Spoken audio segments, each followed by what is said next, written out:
All right, welcome to Urban Pitch Podcast, The Beautiful Game of Life. Today we have Rich Cofinco, a.k.a. Rich One, a.k.a. Rich Uno, founder of shoe company ASIF, previous owner and founder of Creative Recreation as well, right? Yes, sir. Visual artist, designer, originator, innovator. Am I missing any adjectives here? Damn, you're making my head spin. All right. Welcome today. Thank you. Thank you very much. All right. So I would like to start off with you just giving us a little bit of background of who you are, right? Okay. Tell the audience who you are and what you're currently doing. Okay, cool. My name is Rich Cofinco. Currently, I'm doing a brand called ASIF, acronym for As Seen in the Future.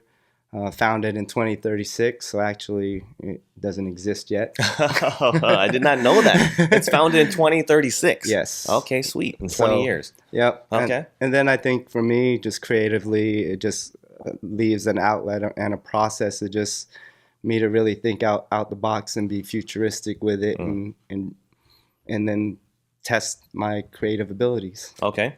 So before we jump into ASIF, and we're going to talk at length about that for sure, let's go to your roots. Okay. All right.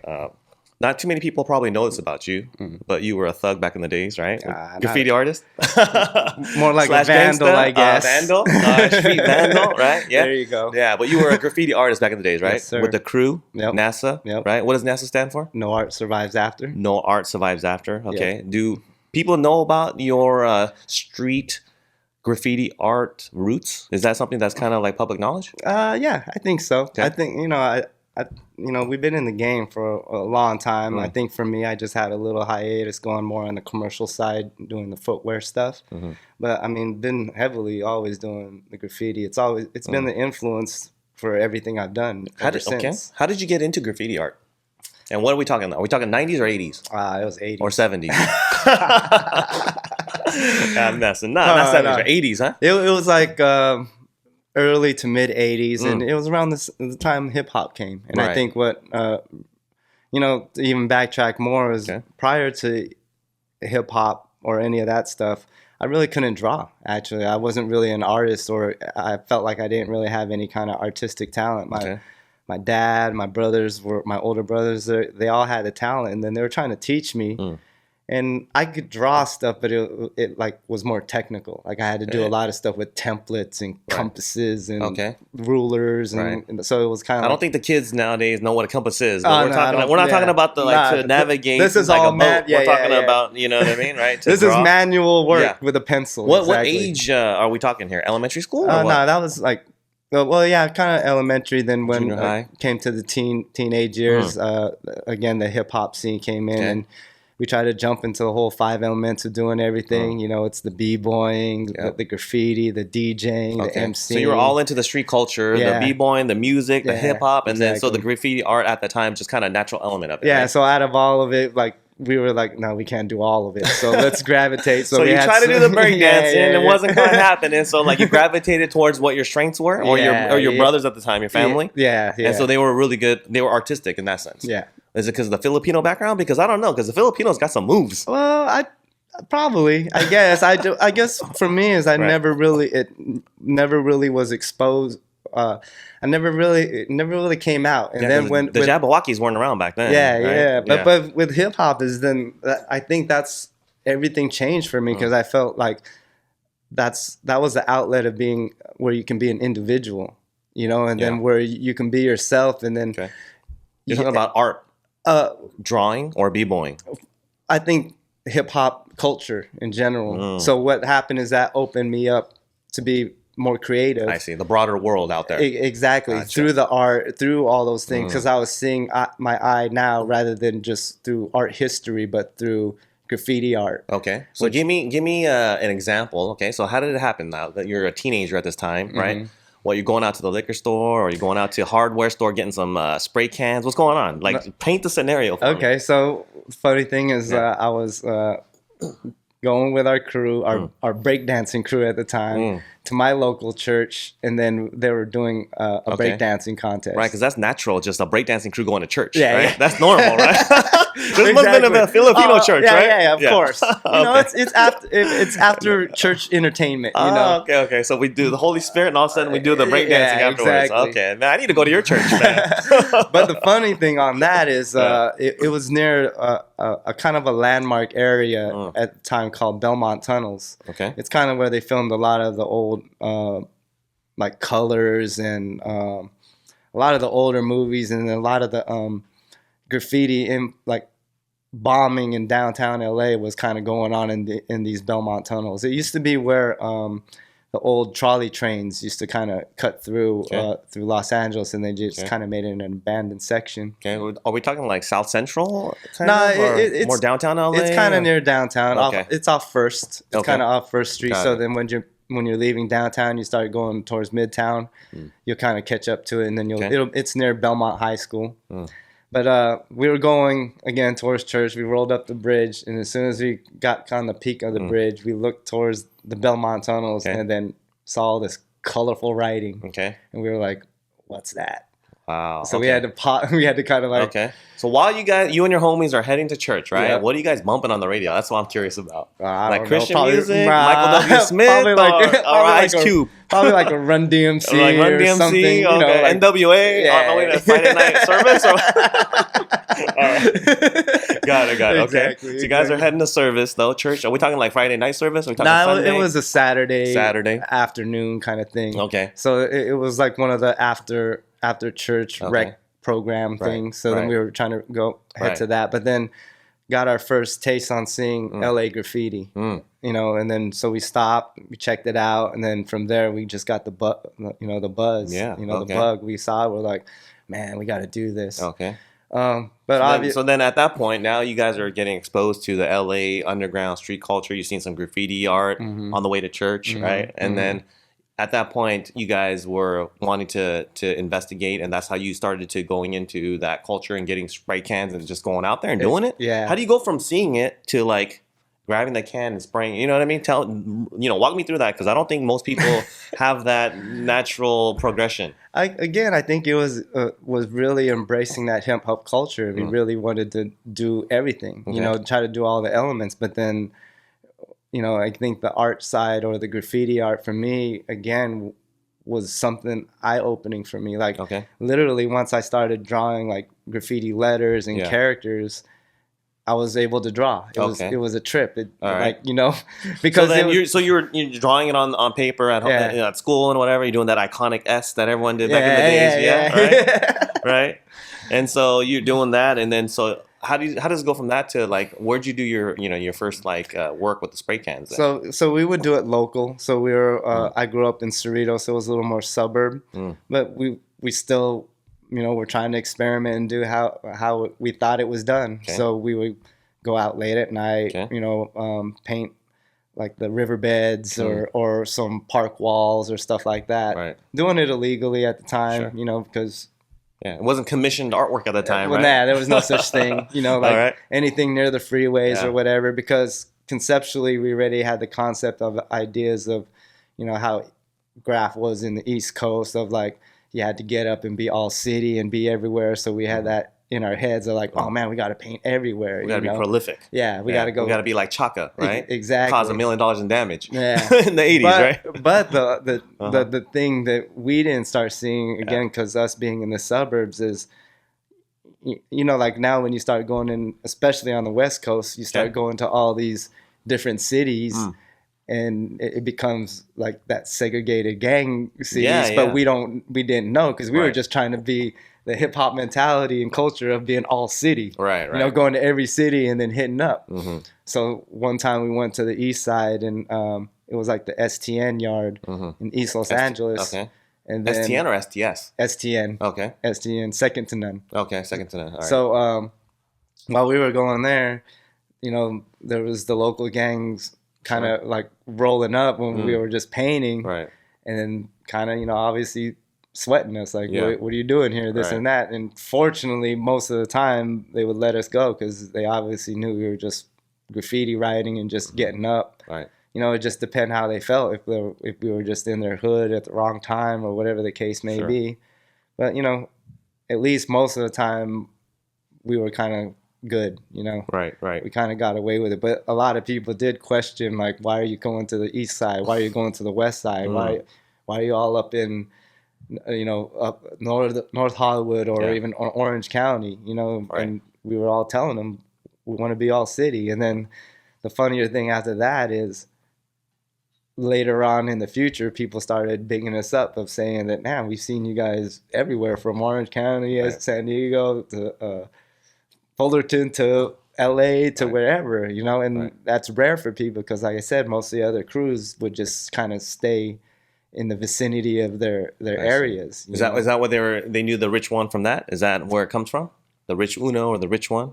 From probably back in the days? Yeah, probably. Is that what your signature or tag? Well, I think yes, and then I think the bigger thing for us as a crew that they knew us for is, you know, since we were called NASA, we really took it there as trying to be, again, futuristic or being out of this world. I see. So that was kind of the concept that we had. Yes, we were graff. We had the graff mentality, but we even added a little bit of our salt and pepper by saying, hey, but now let's think really out the box and think like futuristic and space and those kind of things. Right. So then from there, we were making crazy alien type characters rather than your typical b-boy hip-hop b-boy stance character or anything like that. Okay. And then letter-wise the same thing. It looked almost more like alien writing rather than regular writing. I see. So when you talk about alien writing, it kind of triggers my thought on like Deffer, right? Who does like the calligraphy. Yeah, the calligraphy, paint, the paint brushstroke style, and there's a lot of different type of styles out there. There's like what do you call that? The anamorphic, where you see it from a certain perspective. It's three-dimensional. Like it's yeah, and then there's like photorealism, right, where it looks like it's a photograph, but it's been spray painted. Like there's a couple guys out there that I really like. We know MTO from France. He's really big. There's a Korean cat coming up called Royal Dog. He does it really well too, where he takes like African American images and then he transposes it onto like Korean traditional. So he's South Korean as well. So graffiti art obviously has changed a lot in the last like 20 years, right? Where from that to like so many different styles and techniques, right? Do you think what are your thoughts on that? Because it's a lot more not only commercial and there's that whole world, but it's different styles. And back then it like a guy using a paintbrush wasn't considered like a graffiti artist, right? Yeah. What do you think about that? Well, I mean, I think at least if the art is good, then I think that's your best interpretation. I think that what's happening nowadays, though, it is kind of like what you said, a little more commercial. There's a lot more going on. There's which is great. The street culture is like really blooming in the art scene. Yeah. And then there are different genres within that, but even at the end of the day, it's like now getting accepted to the high art. But the challenge, though, is like picking good art. Everything you're saying, there's a lot of that out, and there's a lot of people doing great stuff. It's just now, how do you stand out being that creative, right within that specific technique or discipline, right? Exactly, because even nowadays, for example, is like there's a hodgepodge of artists out now, but then that whole hodgepodge can hit murals or walls now. Sure. Compared to before, it's like art was almost like a finding, like or digging, like how Banksy used to do it, of like just random stuff on a brick wall or change the parking lot sign to park, and then like really quirky things that should be in the street. I see. You know what I mean? Yeah. So, but then at the same time, you can still embrace it as high art, but then you don't have to. You can take it more of that culture of where it has to stay true. You know what I mean? Yeah. It's funny because even now that I'm saying Banksy, look what happens with his art. His art was free for the people, strictly for the street. But then high art people were knocking it off, pulling it off those walls, commercializing it, selling it, right? Yeah, taking it for private ownership. Yeah, but and why I give him mad props is that, you know, he's considered one of the greatest artists out there, and he's the most underground and most disruptive artist out in that industry. True. Like, he's in high art, but at the end of the day, you know, no one knows if his stuff is real or not. Yeah. You know, like, he even did that little stunt of like selling $60 paintings at Central Park and just using somebody, which might have been him, but nobody knows. Exactly. And then people were calling the bluff of like, dude, these aren't real, blah, blah, blah. But that's what's so dope about it. It's like you said, you have to really believe, or you have to really know that, like, hey, man, this is real stuff. Right. And this is part of his art. Like, his art process was to think, like, I'm going to make people think if this is real or not. Right. And that's, and then if you believe and you buy it, you came up. Right. That's interesting. You know, those are the things that I feel I cherish more as art out there compared to like what's going on in the movement now. And there's nothing bad about it. Sure.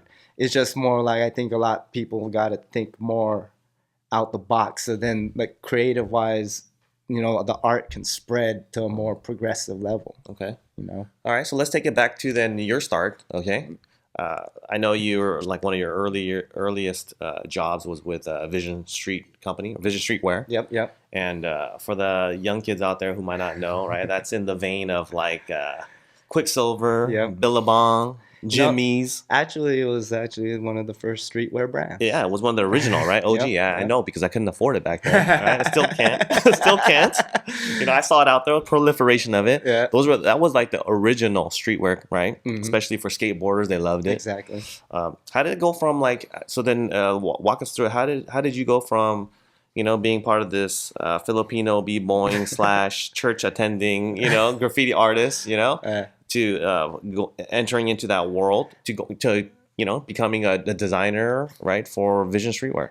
Again, the crazy part was it was that hip hop culture and the graffiti art. You know, I think it was with that having me to really think out the box and think differently.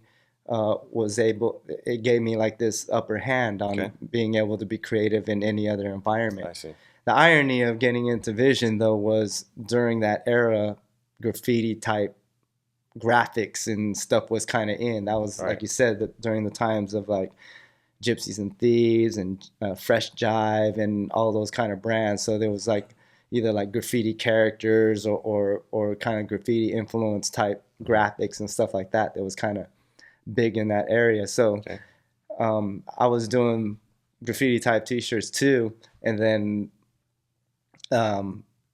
Brad Dorfman, who owns Vision Streetwear, liked the stuff I did, and then hired me on board just to, you know, start doing that kind of stuff. How did he find you? Because there was no Instagram back in the days, right? There was no LinkedIn, there was no Facebook. Well, he saw some of my art from one of his workers that were already working there. Just like on paper, you're saying? Yeah, it was on paper. Like some nice drawing there or whatever you did. And he's like, wow, this is dope. Who is this guy? Yeah. Wow. Okay. So then I came in, and then he liked my stuff and he wanted to hire me, and that was it. So that was my intro now to get into the action sports industry. Right. Okay. So then from there, though, you were there for like 5 years, and then you ended up at Vans, right? Yeah. So how did that happen? So I think with Vision Streetwear, I can kind of say that was like my educational years, or I guess my high school years of just like kind of learning the industry, doing multiple graphics for different things from hardware to software goods, you know, really getting my feet wet in everything, because, you know, he wanted to really make his employees do like make everything work. Okay. And then one day he asked me to do design some snowboard boots, and I was like, I never did any shoe designs. And he's like, I don't care, just do it. I'm like, all right, and I did it. And then a couple weeks later, a physical sample came, and from there I was hooked. I was like, are these like snowboarding boots or snow boots? Snowboarding boots. Snowboarding. Okay, so when snowboarding first started really popping, right? Yeah. Well, it was already going on, but I never even did the sport at that time. This is like Burton era. or what's going on? It on? was Burton era, yeah. Okay. But then it was at a time where people were starting to make custom boots. I think at the time before there were just those rubber type, all rubber boots. Right. So then everyone was looking into making custom, and Burton was pretty much the only one doing it at the time. Yeah. And then Vision was trying to do it as well. But with that being said, it was kind of like my intro into designing footwear. I didn't go to school or nothing for it. It's just kind of he asked me to do it, and I did it. I was kind of into shoes already, kind of like a sneakerhead, I guess, at that time already. Right. So it was a challenge, but at the same time, a challenge that I was willing to, try to take and see what happens. And then, like I said, when the physical samples came, I was hooked. I was like, wow, I designed that. I made that. And they made it into a 3D item, before it was always on paper. But this is before Vans? No, yeah, this was before Vans. Okay. So I was getting to that. All right. Okay. So then what happened after that is a recruiter. Job recruiter. A job recruiter hit up me and my partner over at Vans at Vision to go to Vans and start their snow boot program from scratch. I see. So, I was like, damn, I've never done it before. But my partner at the time, he's like, oh, don't worry about it. I know all the technical. I'll handle all that. And then you just do all the aesthetics. You just do the looks, and then we'll work together and we'll make it all happen. So you guys made that leap. But then you also did not only like the snowboard boots, but you also did like skater shoes too, no? Yeah. Okay. Yeah. So we originally came into Vans as doing snowboard boots, and as soon as we came in, like I said, with them, they were all custom. I mean, not custom, but they were like pre-bought, like all rubber boots. Yeah. And then we started making custom style boots with them. So that being said, we kept making them, and then it got to a point of where I was like, well, can I make other stuff too? I don't want to just make snowboard boots. So then I was able to make like a couple of pro series and signature skate shoes for some of the pro skaters at the time during then too. So it was cool to transition from doing technical snow boots, was harder because there's so much technical aspects into it, and then go into a skate shoe, and then all you have to do is just figure out ways to have protection for the ollie panels or any of that kind of stuff. So the cool thing, again, it was just always that challenge of like trying to create something with something that you haven't done before, but see how you can pull it off. Right. I was always into that. I was never shunned on like saying, damn, I've never done it. I don't think I can do it. I was like, never done it. All right, let's try it. Okay. So then you were there for about 5 years, right, at Vans. So how do you go from being a shoe designer, you're still young, still kind of new, green in the industry, probably second company, sounds like, right? Second, third company maybe in your career. How do you go from that to all of a sudden saying, I want to start my own company, getting my own brand out there, right? Because like nowadays, like, everyone and their moms is trying to start their own company, right? Yeah. But like, especially with the social media generation, right? But it's like, how do you go from that to having the gall, right? To like, I want to start my own thing. Well, I think it was, working in the corporate environment, and I think you start realizing a couple of things that you can do, and then some things you can't do. Okay. Like a couple of the things that you realize is, a lot of business have to worry about the end dollar. So then products kind of rely on that rather than rely on creativity. So for me, I felt like, damn, the only way I guess I can have that outlet to do it is to do it on my own, and then make product that I feel should be out in the market. And then if it makes it cool, if it doesn't, then I guess I wasn't ready for it. Okay, so that's the mental aspect, right? So then now walk us through like the actual, the practical part of it. You know what I mean? Because it takes money, it takes investors, probably, potentially. How did that all happen? How old were you at that time, anyways? And what's the name of the first company that you started? It was called Force Footwear. Okay, Force Footwear. So then, how old are you at that time, and how'd you get into probably it? Like late 20s. Okay, so late 20s, and then you're just an employee at Vans as a designer. So we were at Vans doing cool product, and then at the same time trying to take it to the next, but it was hard because, again, some of the stuff was too advanced. So for me, it was just getting frustrating to try to, take it to the next level and not really be able to like penetrate and make that happen. Okay. So at that time, one of the executives in Vans kind of saw what we were kind of doing, and then said, "Hey, man, I kind of like what you guys are doing. You guys want to do something?" And then we're like, "Oh, yeah, but if we want to do it, we want to create a lifestyle brand for the action sports industry." Okay. So he's like, "All right, I'll get funding for it, and we'll make it happen." So he put that together, and then we all kind of just left a little at a time from Vans, and then set off to starting this brand called Force. Okay. So it was a Vans executive that kind of approached you guys, and then put the package together, and then you guys all kind of made it happen. Yeah, yeah. Wow, interesting. So the good thing is, again, is what we saw is like great design, great ideas, like really brought that brand to like crazy like stardom real quick. Within a year. It was already like doing well. That being said, is kind of that exec that was at Vans ended up leaving and then going full time with us because he saw the succession and stuff like that. And then later on decided, like to kind of infiltrate and run it. So from there, it was like, again, for me, losing the creative kind of balance and then getting caught up in like a corporate side already, but it's not even corporate. It was independent and a nice little startup.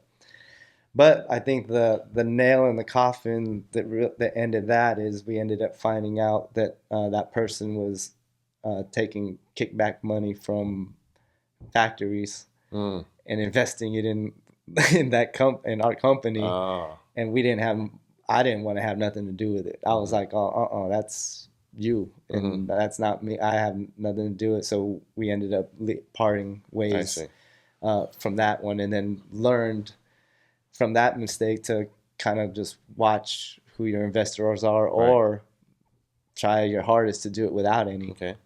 So it sounds like it might have been a little bit of a blessing in disguise, because from there you guys jumped into creative recreation, right? Yep. Okay. Yep. And so creative recreation started early 2000, right? 2002? 2002 to be exact, yeah. Yeah. I did my research. Yeah, you did. Damn, that's cool. And we know that there was a huge, incline in trajectory. How long did it take before it like started blowing up? Well, started around 2002, and it literally took 5 years. 5 years for it to finally be standing alone and functional and making money. Okay, so what's happening in the early stages of the company? Who's putting in the money, right? How did you are you working out of a garage, two guys and a dog, like the way we are, or how? Yeah, how did it work? Honestly, it was like that. It was out of the houses. We were working remotely in the early stages. We ended up setting up shop in Long Beach, so we ended up getting an office there. We had a first investor from a Japanese distribution that helped us on our startup. But prior to that, also, we were doing a lot of freelance for other brands like Gravis, Dickies, all this stuff. Anything just to help us, get by. Right. All of it money would just go straight into just operations and just getting it going. And then obviously the bigger investments were just trying to get product. Okay. Like a physical, like shoes, into the market. Okay. So, from Long Beach, that was kind of like our first intro, trying to do it ourselves, get it going. And then probably like within almost a year into being in Long Beach, we get robbed. Oh man. Okay.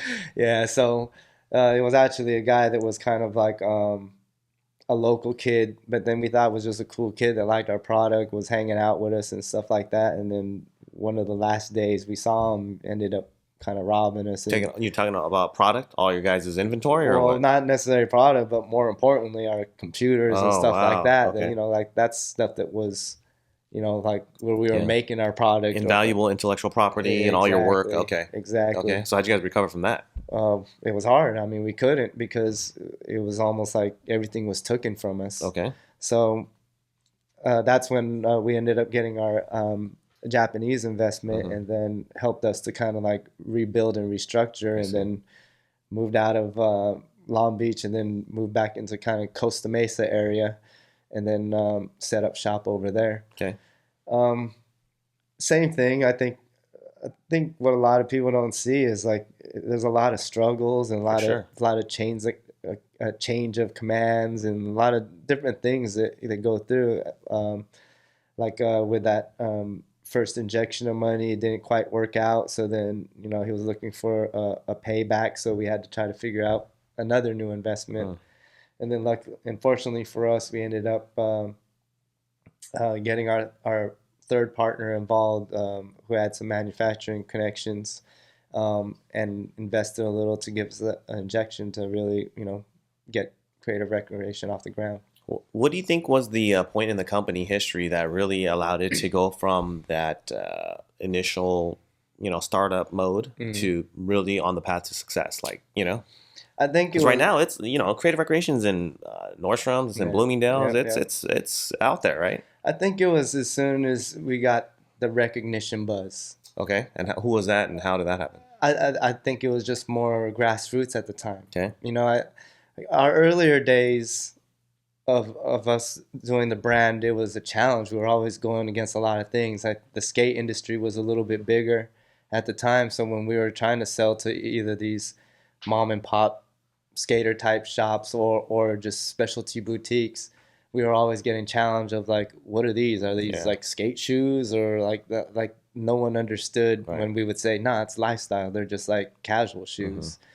And then literally like months later, it started checking, and then all of a sudden these same people that were second guessing us were knocking on our doors. Okay, so who's the crowd that first embraced Creative Rec? I think the urban market. Okay. And then the funny thing is, it wasn't catered to or we didn't have it distributed in the urban market. Our distribution was so small that we had got in the Barneys, and we had Barneys exclusives. Okay. That we would just have for basically whatever area in the New York area, for example. But you guys were able to get into Barneys. Yeah. So that was like a huge, that's a huge coup. So I think that was the next big stamp of approval that helped blow us up, because what I was about to say is like the buyers told us that we were the first brand that brought the hood into their stores, because they wanted Creative Recreation so bad. Okay. But they were the only ones that would carry it at the time. So Creative Rec has the I guess the I don't know, what do you call it? The notoriety of being the first kind of like hood brand being in the store. And then are we talking what is that the Cesario? Yeah, it was the kind of the iconic one with the midsole strap. Yeah, and then we did some cool little exclusive colors like with like snake skin or ostrich kind of like textured materials. So it just gave it a little kind of like high end kind of pop or something like that. And then what was cool is, again, it gravitated towards a more fashionable, that now people can wear a suit, tie, and then rock these sneakers and still be accepted into like the club or in the workspace or anything like that. I see. So it was cool to like see that transition happen and be able to like create this new niche that like no one really understood before. Because then later on, after all that happened for us, lifestyle became the new coin word that everybody uses. Now it's the popular term, right? Exactly. And there's a lot of companies on it and doing it, right? Exactly. You know what? Let's jump to your current ASIF line right here. We have some shoes that you brought, right? All right. So let's present that. Yes, sir. So we have 4 of these different shoes that are on display now, right? And when I look at it, the first thing that I think of is the fact that like they're not like the design and everything. They're popular, like the look of it and the feel. They're not like crazy, like what, you know what I mean? They're not like, what are those in a bad way, right? Now a lot of companies, mainstream companies, are on board and in line with kind of the design and style that you're doing, right? I guess the way I look at it is like from a marketplace, right? Competition is good, right? Because it validates the market. Is that the way you look at it? What do you think about that? I think it's good, but like what I always think of more is like how can I stand out of the market? Okay. You know, so you want competition because it validates the market, but you want to differentiate yourself from everyone else as well, right? Exactly. Okay. Exactly. If I see the competition happen after the fact of something I'm doing, then yes, I like that. Okay. You know, just for the fact that, you know, that you created something that people want to kind of emulate or integrate into their product. Okay. And then now, yeah, you're right. Now it becomes like a battle. But then the irony of that is, again, with that hip hop mentality, that graffiti mentality I had, it was like, all right, well, like when you're getting up on a wall, you have to burn it if you go over it, and you have to top it or be better. Okay. So I just did that, you know, had that same mentality when designing aesthetics. Let's okay. Why don't we? I'm gonna pick out a couple of shoes. Let's start with the white one right there, right? And then go ahead and give us your thoughts on what you were thinking and why the design is the way it is, and kind of, you know, walk us through that. Okay. So first off, to understand the brand, like with ASIF, it's an acronym for as seen in the future. So the concept is like that we're not from today, that we're from the future, and that meaning saying that we've seen what's going on, and then what we want to do is prepare you today for the future. So right, because you founded the company in 2036. Yeah, 2036, okay. Exactly. Right. So that being said, aesthetically, that's what we were trying to like interpret too. So this shoe aesthetic, for example, is called the IO. So the concept of this is like we went back into the past of foot coverings that were going on during earlier civilization, and then you look into the era of the Mayans or the ancient Indians, and they were making moccasins as foot coverings. Okay, so then if I'm looking at it from a uninformed consumer, right? I don't have a design background. I don't know what I'm talking about, right? I only know from buying shoes. I look at it and what's the material? Is that leather on the outside, for example? Yes. Okay, so it's leather. There's no seams on the outside, right? It's one leather piece, it looks like. Right. And it does kind of have that moccasin remnant feel to it. But at the same time, it looks like an athletic shoe to me, right? Because it's got the sole, athletic sole. And then it's doesn't have any laces, right? And at the same time, on the where you put your, you know, on the back of it, it's got a little, what do you call those things? That's a elastic pull. Yeah, the pull, right? That's kind of very unique, right? Even though there's a lot of shoes now that have the tab in the back, right? It's popular, and the fact that like kind of similar to Adidas Cage versions, where it's kind of close to your ankle, right? With this booty. Yeah, that little booty that on the inside of it, right? So it seems to me like there's a lot of functionality built into this shoe, right? So tell me, you know, give us a little bit of what some of those pieces are. Well, the sock liner obviously just gives you that feel of like you're basically wearing a sock, which is basically trended with a lot of things that have been going on today. Right. But then I think, again, with the concept of this being utilitarian and looking back at past success rates of foot coverings back in the day, and moccasin was one of them. Like, this is another covering and an element that can help protect your foot, but then still have that form-fitting sock liner in the inside. Right. So that was kind of like one of the great things that we thought of for this is, again, taking something from the past and then adding future technology into it and then putting it out in present day. I see. All right, so let's do one more then. This one right here, I know we talked a little bit earlier. This one's crazy unique, right? I look at it and I'm like, okay, I haven't really seen too many shoes that look like this, right? The material, what is it, suede? Suede. Okay, so it's suede. It's like a tan suede. It's got 3 straps, right, going across, so there's no shoelaces. I would say it's not an athletic shoe, right? It's more of like a lifestyle footwear. But at the same time, you can kind of wear it for a very active lifestyle. Tell us what the idea behind it is, because you mentioned a little bit about the fact that it's very functional and the idea behind it is very unique, right? Okay, yeah. Well, I actually want to, I coin it more as like utilitarian. So the objective for us when we create is like create an ultimate survival shoe. So this, for example, the concept was that you can wear this for your foot for everyday use, but it's, say if you ever rolled your ankle, broke it, or anything like that, you can always like wrap your foot, put like a little splint on it, and then you just tighten up these things, and it becomes like a shoe restraint for you. Right. So the cool thing about this, it's multifunctional. Yeah, it looks cool as just wearing it as a shoe, but it also has function of if you ever are injured or anything like that, you can use it as well. Okay, so why would you have an idea like that where it's like, hey, if someone gets hurts their foot, I'm gonna create a shoe designed for that, because you're not in the medical industry, right? What's up with that? But I mean, I think if you're preparing for future environments and future elements, I think if you have one shoe that can take care of a lot of things, multiple things that might happen, and you're already prepared for it, why not? Like at the end of the day, if its main purpose and function is just to wear as a shoe, cool.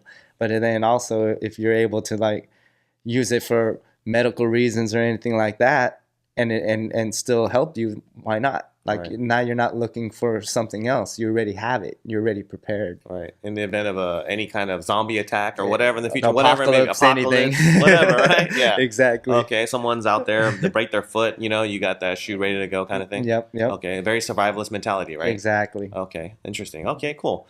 All right, so then I guess the last kind of topic I'd like your thoughts on a lot of the sports brands out there are blending into the lifestyle area. What brands do you kind of resonate with? Who do you respect, and what do you like out there? What are your thoughts on kind of the landscape, the current landscape?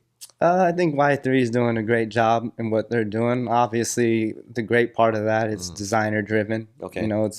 It's has the stamp of Yohji Yamamoto. Sure. And so you're into the whole artistic, creative collaboration with these large brands as well. As long as they're a good mesh. I see. I mean, right now we've noticed. I mean, I'm sure we've all noticed a lot of collaborative effects. For sure. That's happening for the shoes, and especially like you just said, for the lifestyle category.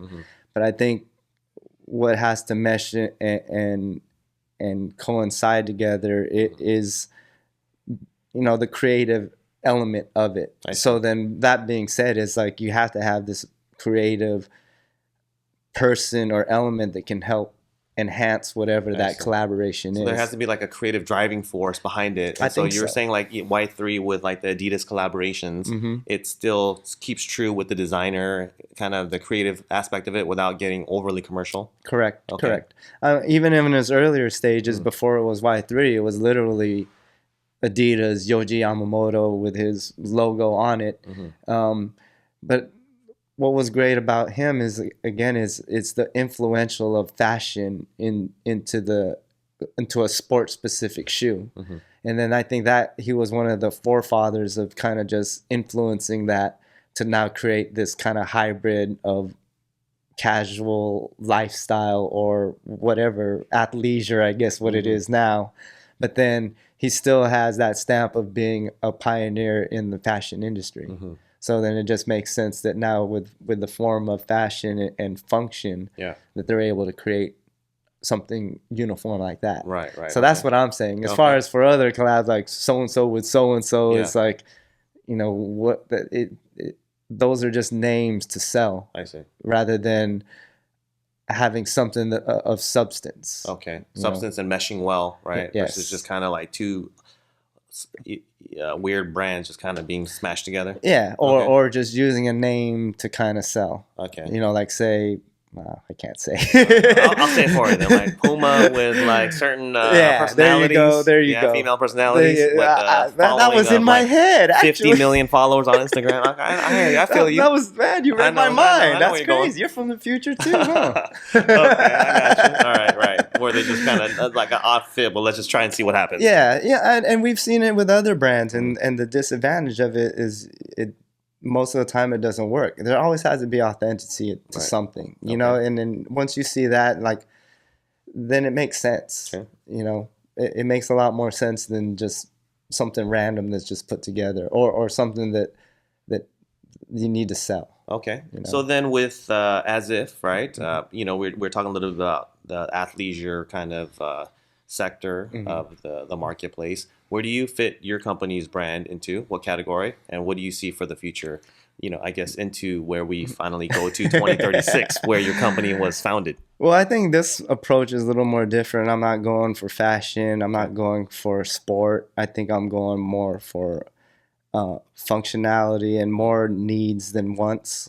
So I guess the concept is just to see a bigger picture. If the end of the world was near, or if all of a sudden survival mode had to happen to us, what would we need? I see. Very utilitarian type of. Correct. Okay. Correct. So then that's kind of more the mentality where I'm going at with the products. It's not necessarily, to like capture an audience that like is into that's a sneakerhead or that's into fashion or anything like that. Okay. It's just I want them to collect it, but then have them understand that these are useful items for them. That ethos of the company, if you will. Yes. Okay. Yes.